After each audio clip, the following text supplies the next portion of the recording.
I'm going to keep my remarks brief this evening. I think a visit by Albert Hoffman to America, the foundation of a library that bears his name, that will serve as an archive for the research that has been locked away in filing cabinets and packing boxes for 30 years, and in concert with the political situation in the society, the larger society around us, is a sufficient reason for pausing for a moment and actually considering what is the psychedelic experience, what promise does it hold for a sane future for our planet and our children, and what is it about it that kindles the kind of loyalty that I feel coming from the people in this room this evening. And I submit to you that it is nothing less than the rebirth of a voice that has been silent for at least 1,000 years. The still small voice of the logos of the planet. You know, the Old Testament says you don't have to study the difference between good and evil. You know it. The still small voice in your heart elucidates the correct way to live. And in Western culture, this still small voice has been stilled for over a millennia, and we have operated in a world that is reductionist, objectivist, materialistic, secular, male-dominated, stressing stasis, stressing the minute particulars in favor of the great overarching picture. And in some way, we have lost our way. And it remained for giants of 20th century thought like Freud and Jung to announce the startling fact that there was a human unconscious. And then it took still a different generation of researchers with a different set of analytical skills to take the concepts of the unconscious and turn it into a frontier full of challenge, to a topological manifold that courageous minds could sail out into to map and to explore.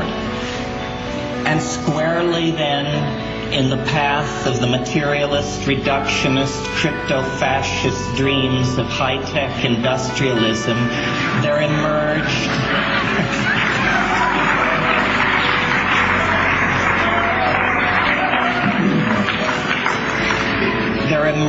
a mystery, the last thing you would expect, a true mystery. Now, Dr. Hoffman has been lauded here this evening for his invention of LSD. Certainly this is what he will be remembered for over the long centuries ahead. But as a matter of fact, he is a thinker of extreme breadth and depth.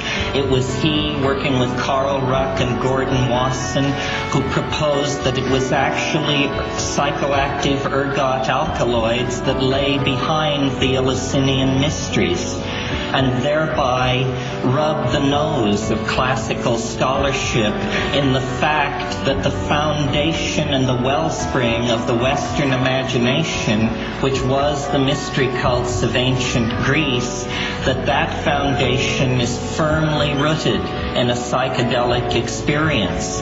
That when we leave these things behind, we leave behind our cultural birthright, no less than when the Amazonian Indian deserts his home village for the sawmills.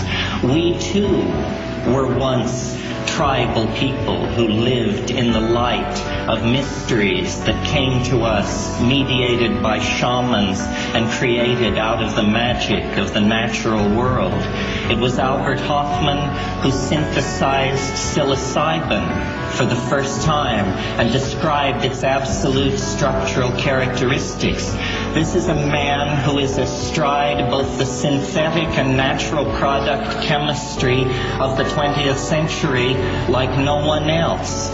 His research has revealed the unexpected fact that there are biodynamic alkaloids in our environment, in our food chain, indeed in our history, that argue that we are the bearers of a great promise, that the future of consciousness can be endlessly bright. In the future, it will be unimaginable that governments once regulated the substances that people use to explore personal growth. It is the mark of a barbarous culture, and we are here to raise a light, to say truth is not so easily swept aside. One doesn't just say no to truth.